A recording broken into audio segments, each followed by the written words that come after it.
So I'm here today with Keith Foster, who's going to talk to me a little bit about his new book, Harmonic Power. And I've got a few questions for him that I think everybody would like to know the answers to. So I'm going to put these questions to him and then see what he has to say. So, without any further delay, Keith, thank you very much for meeting me today. Mm-hmm. The first question, of course, is why have you created this book?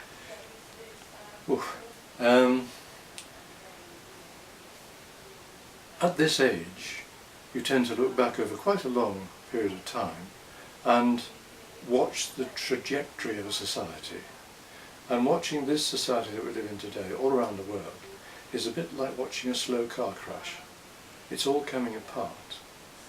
That's not just a view dated by my age, but it's a view that you're driven to when you look at the abuse of freedom, the abuse of resources, the total abuse of the planet.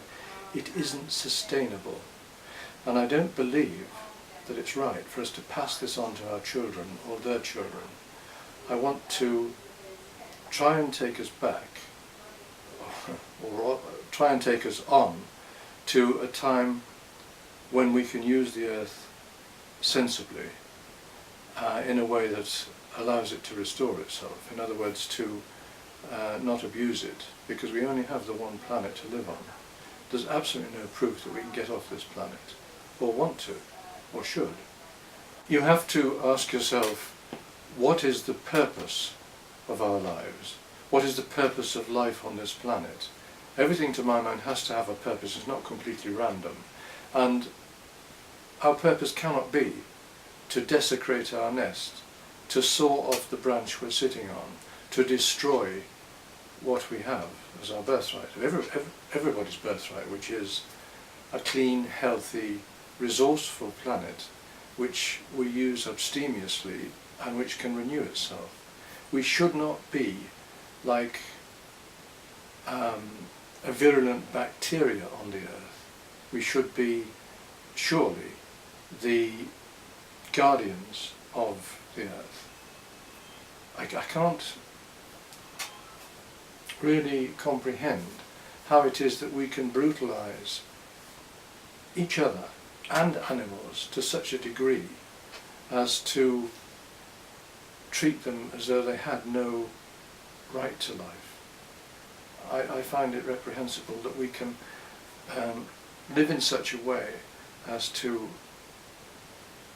turn off our minds to injustice, turn off our minds to cruelty, turn off our minds to all the things that make us truly human, and behave worse than animals, worse than beasts.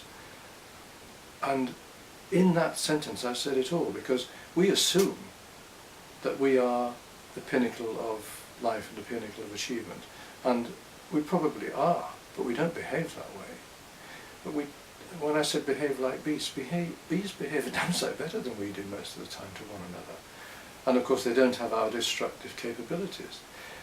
At an age, at a time in our history where we could feed everybody on the planet easily, we could set up a social structure where everybody had a decent life, where everybody could be educated, where everybody could be secure and not preyed upon by powerful people.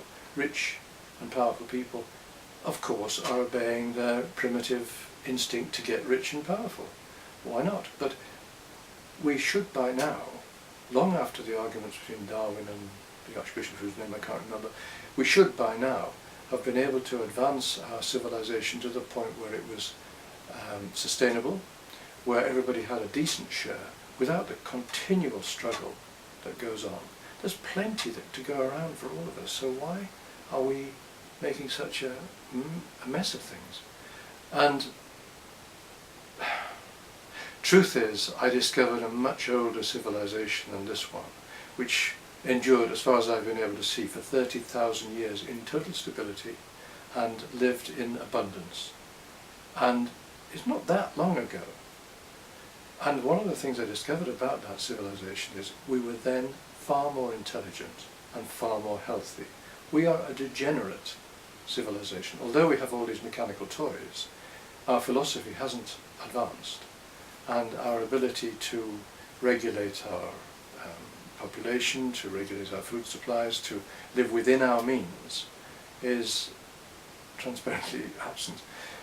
The ability to live within one's means is fundamental to happiness, and we are not a happy society. We're a sexualized society, we're a materialized society, we're a competitive society, we're an aggressive society, and this has been going on for too long. It's about time we started to think, hang on, what is our role? What are we doing here?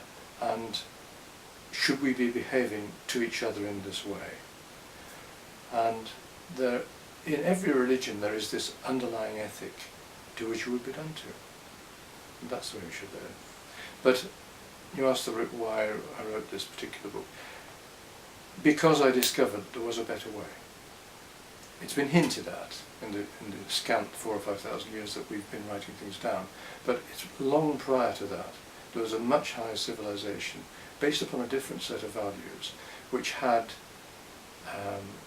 a power source which it used in everything in every way, and that power source was what really was the basis of society. Too much energy is going through our society. We burn the oil, we harness the wind, and we do the coal and a variety of things like that. An enormous amount of energy goes through the society and is wasted. This society had a renewable energy source which it used continually.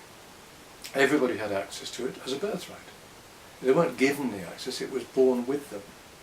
And I wrote the book in the hope that I could teach a lot of people how to use this power source in developing their own lives, and ultimately to create a movement whereby around the world people could get together and say, we're not going to do that anymore, we're not going to live that way anymore, we're going to live in harmony with the planet. Harmonic power. So, in my busy life, how would this book benefit me if I were to read it from cover to cover? Which I will do.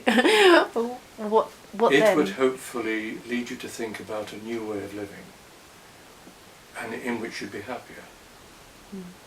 And looking at the book, it seems very scientific.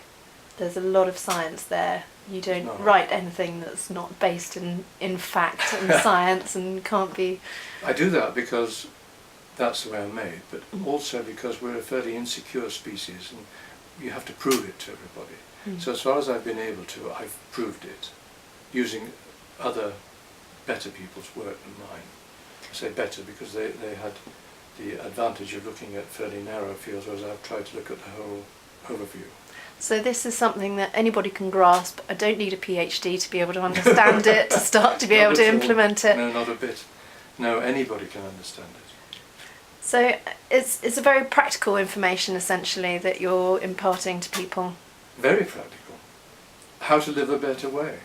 How to live a longer life, a more healthy life, and how to live more cheaply. And the knowledge that you've drawn on to be able to write this book, how well known is that knowledge? Not terribly well known. There are fragments of it that are quite well known and well practiced. The overarching theme isn't well known at all. It's a difficult question to answer properly.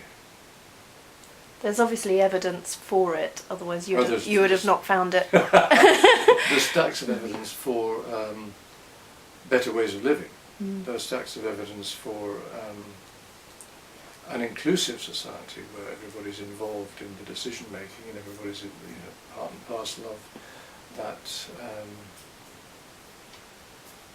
gestalt, that whole, that greater than the sum of its parts. But, gosh, I don't think very many people in this hugely overpopulated world get time to think about these things. And that's the role of older people like me. You come along and you've got several decades of experience of reading all sorts of abstruse papers and documents and things, and slowly it begins to click together and your subconscious comes up with something and think, hang on, that means that, and then you go and have a look and yes, that is the case. And it's not just it's not just proving my prejudices, it's proving that other people have thought about these things, other people have examined these concepts, other people have tried them and found them to be true.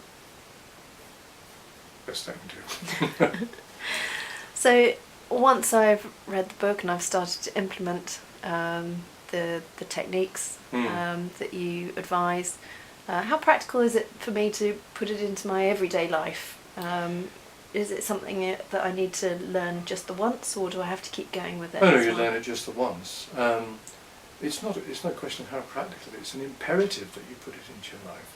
If you want to live healthier and longer and better and happier, then you'll follow it automatically. A lot of the time people are looking for a way forward. I'm hoping to point them in the right direction. That's it. Okay. Once I have access to Harmonic Power, is it something that might isolate me from my peers, from my family? Is it something that I would be able to persuade them to embrace too? It isn't something that will necessarily isolate you. It could, it depends on how you handle it. If you help other people, then they won't be so afraid of it. As you become stronger and better and more vivacious, if you like, more full of energy, you will find that some people will move away from you. They're the people who arrive at your doorstep because misery loves company. When you're no longer miserable, when you're a beacon of happiness and light and health, then you will attract an awful lot of people to you.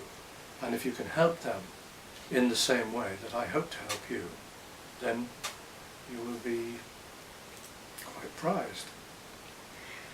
And is there any kind of religious or cult aspect to what it is you're trying to achieve here? No. Religion, which is a natural instinct of ours, excuse me, hang on a sec. The minute anybody pretends to know what goes on